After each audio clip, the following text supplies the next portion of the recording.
দাদা গাড়িটা তো ঠিক আছে, কিন্তু ইন্স্যুরেন্সে আপনারা অনেক টাকা লুটে নিচ্ছেন।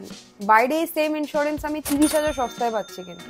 আরে ম্যাডাম, এইসব ছোটখাটো ব্যাপারের জন্য আবার বাইরে টাইরে বলার কি আছে? আপনার জন্য এটুকু তো আমরা করতেই পারি। চলুন, আপনার যা অ্যামাউন্টটা আছে ওটা আমরা ম্যাচ করে দেবো। সেটা হলে তাহলে আপনি ডিল ডান করে দিন। হ্যালো, আমার গাড়িটার না একটা মেজর অ্যাক্সিডেন্ট হয়েছে, তো আমার ইন্স্যুরেন্স ক্লেম নেওয়ার ছিল। শিওর ম্যাম, এমনিতে খরচা 2 লাখের আছে গাড়িটায়, কিন্তু আপনাকে এখন শুধু 30,000 দিতে হবে। সরি বাট 30,000 কিসের?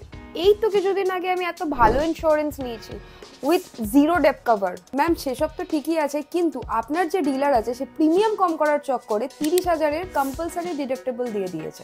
এর মানে হচ্ছে যে ইন্স্যুরেন্সের খরচার থেকে প্রথম 30,000 আপনার পকেট থেকে যাবে।